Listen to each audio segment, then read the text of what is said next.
Good morning all.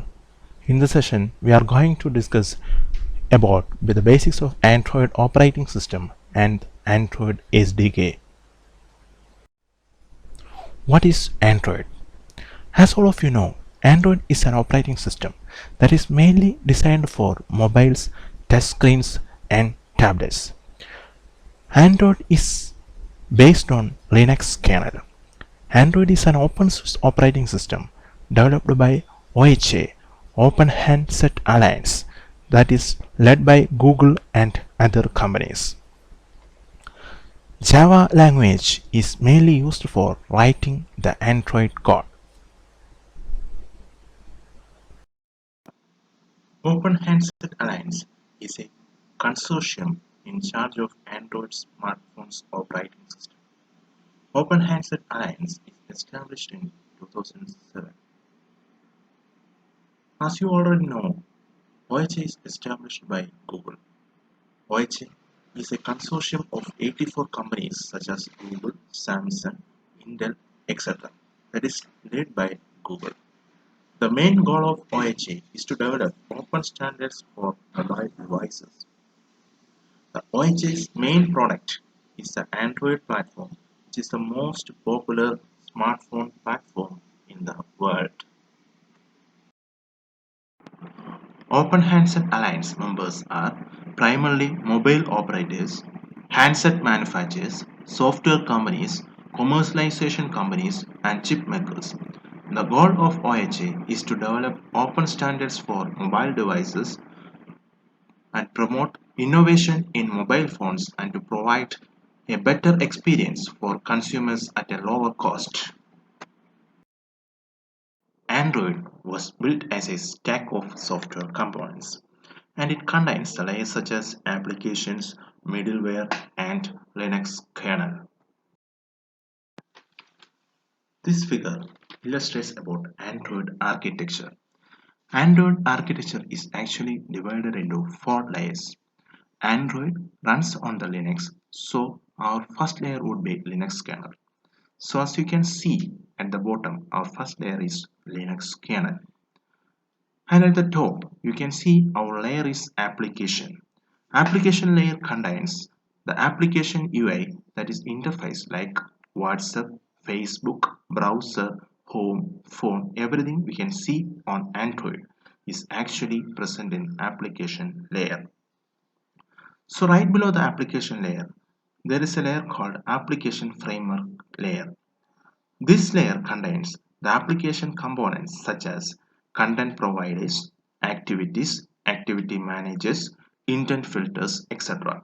All the application present in the application layer make a contact with application component layer. And right below the application framework layer, there is a layer that is divided into 2 parts, that is libraries and Android runtime. So what these libraries are? These libraries are used for additional features on Android or Android functionalities. You can see one library SQLite. SQLite library is used for database access. All these libraries are used by some Android applications for getting additional functionalities. The another part in this layer is Android runtime. So what it is? The Android runtime is an environment in which our Android application runs. The Android application is a Dalvik executable file. The Dalvik virtual machine in Android runtime is responsible for running Dalvik executable files. At the bottom, the layer is Linux kernel. This layer is responsible of various hardware to all our Android applications. And this layer contains all of our drivers. As I explained earlier, the various functionalities of these layers are summarized here. First one is Linux kernel. It is the bottom layer of Android and it is also called as the root of Android architecture. It provides a level of abstraction between the device hardware. This layer is responsible for device management, memory management, resource access, etc. Next one is the layer, which is divided into two parts, libraries and Android runtime. The first part is libraries. This contains libraries specific for Android development. For example, WebKit library is for browser support and the SQLite library is for database access. Second part of this layer is Android runtime. It provides a virtual machine called Dalvik Virtual Machine to run Android application. The Dalvik Virtual Machine is responsible for running the Android application files. The next layer is application framework. This provides many higher level services to applications. It includes application programming interfaces such as telephony, resources, locations, data, etc. The next is application layer. This is the topmost layer of Android architecture. In this layer, we have contacts, books, browsers, WhatsApp, Facebook, games, etc. These are the features of Android operating system. Android is open source. That means no license, no distribution or development fees. The source code of Android is open to public. We can modify the code and distribute the code. Next we have storage. We have SQLite, a lightweight relational database is used for data storage purposes. Then media support. Android support several audio, video, or still media formats such as MP3, MPG, MPG4, JPG, PNG, etc. Next, streaming media support. Android supports several audio and video streaming. Then multi-touch.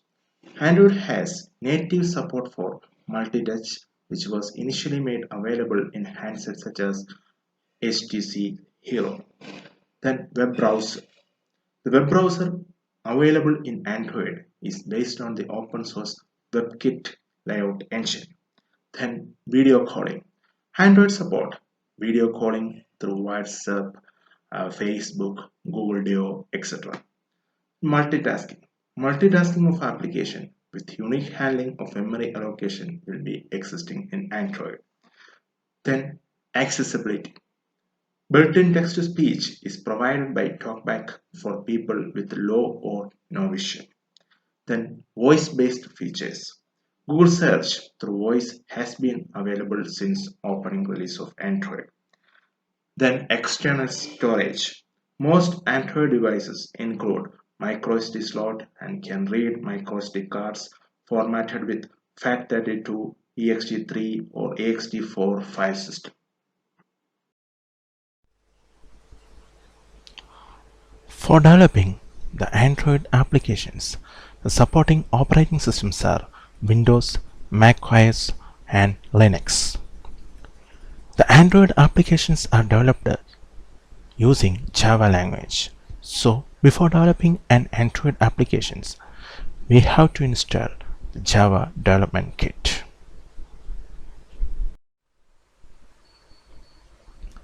So, how exactly we are going to develop an Android application? For that, we need Android SDK. SDK means Software Development Kit. Android SDK is the most important software of Android which is installed.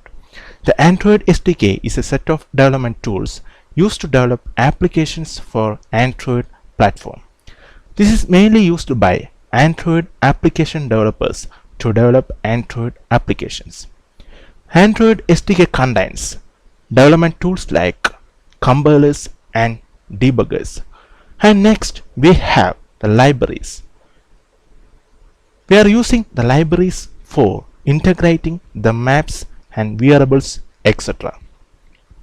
The best thing about when we are developing Android applications is you get emulator or virtual devices. So you don't even need to have a real device for testing. We can test our developed application by using emulators. And next we have documentation and sample project source code.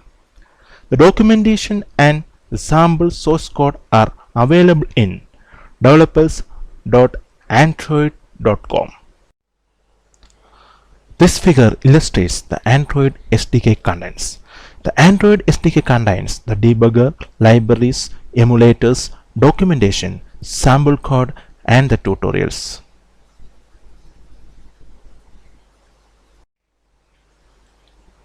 The Android SDK is made up of two parts. First one is tools and the second one is packages. When you first install the SDK, all of you can obtain the base tools. These are the executables and the supporting files that help you to develop an application. The second one is packages. Packages are specific to a particular version of Android. When the SDK version upgrade occurs, the packages will be automatically upgraded. These are the main features of Android SDK. It is open source, no licensing, distribution or development fees. Wi-Fi and hardware access is also available in SDK. GSM, Edge and 3G networks for telephony or data transfer allows you to make or receive calls or SMS messages, otherwise to send and retrieve data across mobile networks. We can share data using the shared data stores. The SDK provides an open source integrated web browser. We can easily integrate Google Maps with the help of Android SDK. The graphics is optimized in Android SDK so that it will work in mobile devices. And also we have media libraries designed for playing and recording a variety of audios and videos. Thank you. In this section we will discuss about Android development tools. Before the release of Android Studio by Google, we were using Eclipse for Android development. At that time, Android is not a part of Eclipse. Android works as a plugin for Eclipse. We have to add that plugin to Eclipse. This plugin is called Android Development Tools, abbreviated as ADT. ADT was designed to give a powerful integrated environment to build Android applications using Eclipse. And also, ADT extends the capabilities of Eclipse, such as we can easily set up new Android project, we can create application user interfaces, and we can add packages based on the Android framework API and debug applications using the Android SDK tools, and also we can export .apk files to distribute the application. This figure illustrates the working of Android development tools in Eclipse. We can create a new Android application using ADT, and we can access the tools for accessing the Android emulators and devices, and also we can easily compile and debug Android applications by the help of ADT, and we can create digital certificates for code signing of Android application packages. Android Virtual Device, shortly abbreviated as AVD, is an emulator configuration that enables to model an actual device by calling hardware and software options to be emulated by the Android emulator. It is a device configuration that is run with the Android emulator, and it works with the emulator to provide a virtual device specific environment in which to install and run Android apps. It is an emulator configuration that allows developers to test the applications by simulating the real device capabilities. Each AVD consists of a hardware sketch, a connection to a system image, and emulated storage such as secure digital card. Android Virtual Device consists of the following components. First one is hardware profile. It defines the hardware features of the virtual device. That means we can describe whether the device has camera, dialing pad, how much memory it have, and so on. The next one is mapping to a system image. Here we can define what version of the Android platform will run on the virtual machine. And then next we have the emulator skin. Here we can specify the emulator skin we want to use with the AVD, which lets you to control the dimension, look, and so on. And the next one is dedicated storage area. The devices uses data and emulated SD card are stored in this area. This is a sketch of Android virtual device. Here we can see the hardware sketch and a mapping to a system image and then emulated storage. And also we can see here by using AVD we can test the Android applications. We can use AVD Manager for creating Android virtual device. We can open the AVD Manager from the Tools menu in Android Studio. And also we can open the AVD Manager by selecting AVD Manager icon in the toolbar.